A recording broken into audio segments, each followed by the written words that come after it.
Good afternoon, class. My name is Danny Martinez, and today I'm going to be doing the interview process with the classroom. So, this is the interview. Tell me about yourself. So, my name is Danny Martinez. I am 22 years old.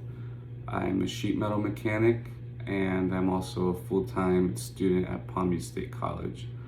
I played baseball my whole life, growing up since as a kid from I think 4 or 5 years old all the way to my late teens, early 20s.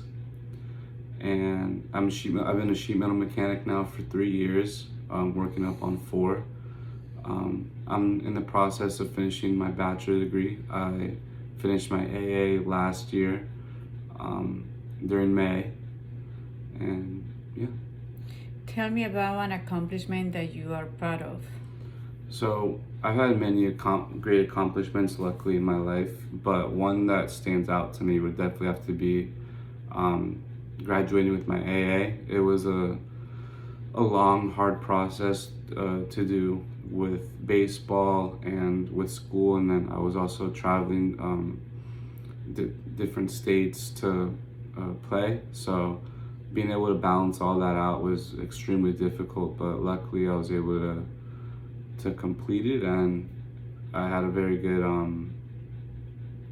GPA as well throughout those 2 years of completing the AA. So that's one accomplishment that stands out to me compared to the others.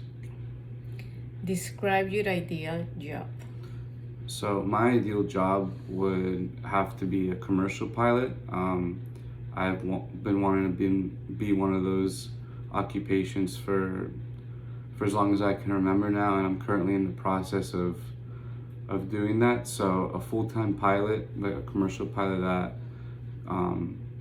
has a high superiority, and one that can balance their schedule well with and without work, almost like as a on the call pilot, as I see that they go on, they do their everyday life, and they're just waiting for a phone call at the end of the day to let them know when they're flying and about their flight scheduling. But besides that, they just get to live their everyday life at home, and it's really stress-free. So I think that would be my ideal job in the future. What motivates you to do good work? For me, I get motivation by doing good work. Just from the feelings that you get from it. When you do a job and you do it the right way, compared to if you do a side job and it's not completed to the best of its ability, you internally you have a different feeling with the way the first project went compared to how the other one. So I believe that internal feeling of success and just approval of yourself, that to know that you did the job that you were assigned to do without any mistakes or excuses. That's a very good feeling I get, or what motivates me to do my work. How do you prefer to be supervised? So I have only really been supervised through one perspective, and I believe that's direct supervision. My supervisor's always in the area, just always checking up on the mechanics, just making sure to see what they need, what they don't need. And it's not more of it's not that direct supervision isn't to keep watch on us all the time to make sure that we're doing a job. It's more of to check up that we have the supplies needed and the right work orders for the right units, just stuff to help us out. Moreover, instead of checking on us to see if we're slacking off or not doing the job that we're assigned. So I believe direct supervision is the preferred way I would like to be supervised, and I've been doing it for years now, and I work very successful that way, as it makes me keep in check and keep in line with my work. And then my supervisor also knows where I stand off and with the project. So that's a good way where I feel I get supervised by. How would a former supervisor describe you? My former supervisor would describe me, I would have to say, very positive things, outgoing, hard worker, dedicated. I've had numerous quarterly checkups and then a couple of annual checkups with my supervisor, and I've never been told bad things about the way I complete my job. I've had constructive criticism where I've been needed to tweak things here and there with my technique, but for overall job, like completion of job and job etiquette, I have always gotten green flags from my supervisor, so that's how they would describe me. What do you see yourself doing in 5 years? In 5 years, I see myself as a commercial pilot.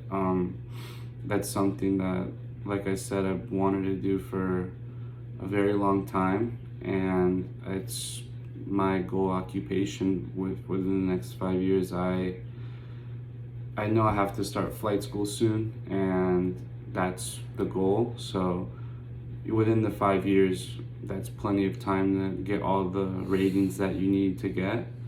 And by then, hopefully,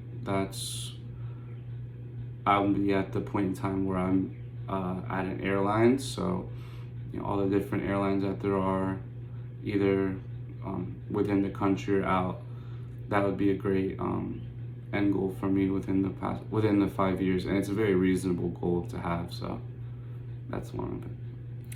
When working on a team project, have you ever dealt with a strong disagreement among team members or a team member who didn't do their part?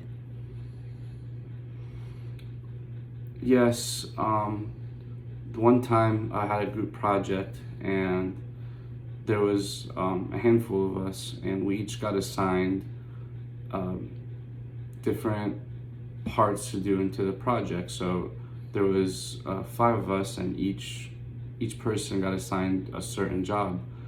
And we all know how in team projects, everyone has to pick each other up, and if one person falls off, then it's on the other team members to pick them up. So one team member, I remember, didn't want to complete their task, and the way this assignment was constructed is that if there was one team member out of the 5 of us that was unable to complete the task, then that means everybody within the team is going to be affected by that one person's decision. So what I did first was I reached out to that student personally, and I just tried to resonate with him to see what we could do for him to complete his task. Maybe we can switch job assignments, maybe we can have a later due date, but just trying to get a feeling for where I can help out this student to the best of my abilities. And there was no good feedback from them. They didn't give me any good answers, anything to help them out with. So my next step was I involved the team. I got them together except for the individual that we were talking about, and I tried to see what different path I can take to fix this problem, because as we all know, we all wanted to get a good grade on the group assignment. So we all took a vote, and then they ended up reaching out to the student and as a group, including myself, and just tried doing like something somewhat similar of the same thing I did, but also different. And we got the same outcome where the student didn't want to help. They refused to complete their tasks. So our last decision was to go and tell the professor what was going on and all the different solutions that we tried to help out this student, because at the end of the day they were a part of our team, so it was our responsibility to pick that person up, and even if we tried and failed, at least it was a good thought for the student. So yeah, I remember that we tried those 3 different scenarios, and then finally the last one was the best one, which was telling the professor exactly what happened, and luckily they were able to deal with that student, and we were able to get a good grade on that